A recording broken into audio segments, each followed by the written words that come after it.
SEZ यानी special economic zone यानी ऐसी जगह है जिसकी मालकियत और नियंत्रण निजी कंपनियों के हाथों जाना है, जो अपरोक्ष रूप से विदेशी टेरिटरी व्यापार के लिए मानी जा सकती है।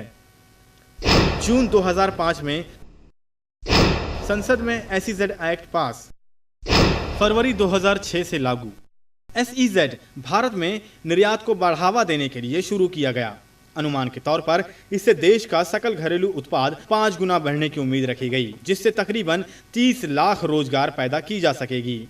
सरकार के मुताबिक SEZ से वैश्विक निर्माता कंपनियों को आकर्षित करके यहां FDI यानी फॉरेन डायरेक्ट इन्वेस्टमेंट को बढ़ावा मिल सकेगा, जिससे नई तकनीकों के आने की संभावनाएं बढ़ेंगी। 21 दिसंबर 2001 को महाराष्ट्र सरकार के कैबिनेट मंत्रियों की बैठक में मिहान और SEZ परियोजना को हरी झंडी मिली। मिहान यानी multi modal international hub airport और SEZ यानी स्पेशल इकोनॉमिक जोन। मिहान के लिए 4311 हेक्टेयर जमीन और SEZ के लिए 2086 हेक्टेयर। लेकिन इन परियोजनाओं को ऐसे जमीन पर साकार किया जा रहा है जो पूरी तरह से हरी भरी है।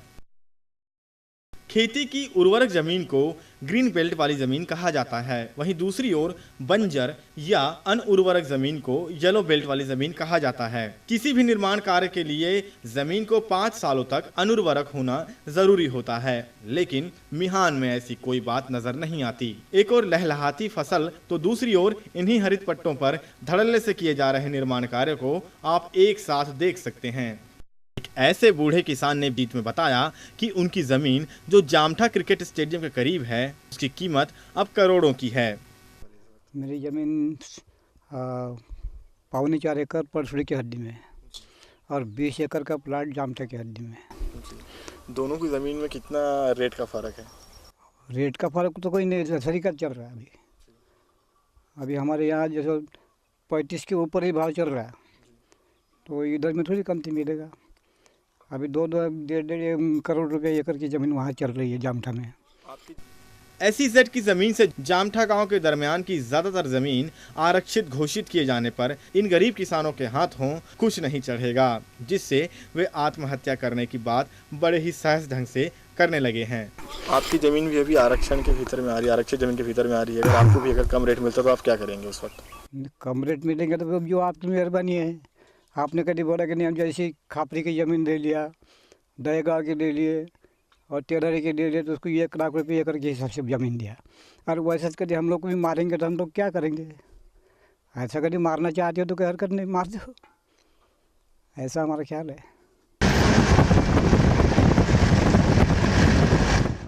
शिवन गांव के गांववासियों का मुख्य रोजगार दूध बेचकर अपने 2 जून की रोटी का बंदोबस्त करना था। शिवन गांव जो अब तकरीबन 6000 हेक्टेयर में बसा है, उसके मिहान के तहत आने से अब गांव वालों को वहां से पुनर्स्थापित करने की पहल की जा रही है, लेकिन गांववासी इससे सहमत नजर नहीं आते। जो गवर्नमेंट है ये आग बंद करके काश्तकारों को इनका मुआवजा दे रही, इसका कोई यानी आग बंद करके जो डिसाइड करता है वो उसका कोई वैल्यू नहीं रहती। जैसे यहाँ से हमको जो मुआवजा दिया है वो 50 किलोमीटर तक, वो मुआवजे के हिसाब से हमको 1 एकड़ नहीं ज़मीन मिलती। यानी यहाँ से हमारे अगर 12 एकड़ गई है तो हम 1 एकड़ नहीं ले सकते। ऐसे ही गवर्नमेंट ने अपने को जो मुआवजा दिया है ऐसे आग बंद करके दिया है। और जो इन्होंने हमारी ज़मीन लेके जो बाहर के कंपनियों को बेचा है, इन्होंने विदाउट टेंडर से बेचा है इन्होंने। ये सबसे बड़ा महा घोटाला है, ये सबसे बड़ा महा घोटाला। और ये यहाँ से जो हिटलर की जो कर रहा है आरसी सिन्हा, वो यहाँ का हिटलर है। जो मन में आए वो बकरा और जो मन में आए वो कर रहा, उसका कोई तोड़ नहीं है। ऐसे हम अपने हक के लिए तो जिंदा जला भी देंगे और जिंदा खुद मरेंगे। यहाँ तक पूरा गांव पूरा तैयार है, यानी मरने उरने के लिए तो सभी तैयार है और मारने के लिए भी तैयार है। यहाँ पे कोई जब तक हमको मुआवजा मिलता नहीं, हाथ लगाने नहीं देंगे हम अपनी ज़मीन को। शिवन गांव पहुंचकर ही यहाँ के गांववासियों के मर्म को समझा जा सकता है, साथ ही उनकी इस हकीकत को मंजूर करने के लिए दिल को भी कड़ा करना पड़ता है। शिवन गांव की सबसे भयानक बात यह है कि आज जिनके यहाँ 20-20 एकड़ खेती है वो दूसरों के घर में बर्तन मान रही भाई, मुंह छुपाती हुए सुबह जाती है और शाम को लौटती है वो भाई। सबसे भयानक बात है ये, जिनके यहाँ 20-20 एकड़ खेती वो दूसरे के घर में काम करने जा रही है वो भाई। सबसे भयानक बात है ये शिवन गांव के। ऐसे बहुत से 5 बजे आओ सब बस भर के आती है। ऐसे बहुत से, अरे 60% लेडीज़ है हमारे यहाँ की। इतनी भयानक बात है। इतना तो यहाँ आकर ये अंदाजा लगाया ही जा सकता है कि पूंजीवादी व्यवस्था कैसे समतावादी सिद्धांत को सिरे से ठुकराती है। ये यहाँ साफ हो जाता है। शिवन गांव और ऐसे ही मिहान की चपेट में आने वाले और 4 गांवों से तकरीबन 18 से 20 हजार लीटर दूध का उत्पादन होता था। इनके जाने से इसकी खानापूर्ति कहाँ से होगी, ये भी एक बड़ा सवाल है। चीन में 7 SEZ, भारत में 400 से 500। इसकी शुरुआत चीन में 1980 से हुई। भारत में 1991 के बाद ही 2002 में प्रस्ताव पारित। SEZ के जनादेश चीन में कई जन चर्चाएं और बहस के बाद पारित, लेकिन भारत में बिना किसी चर्चा और बहस के ये लागू किया गया।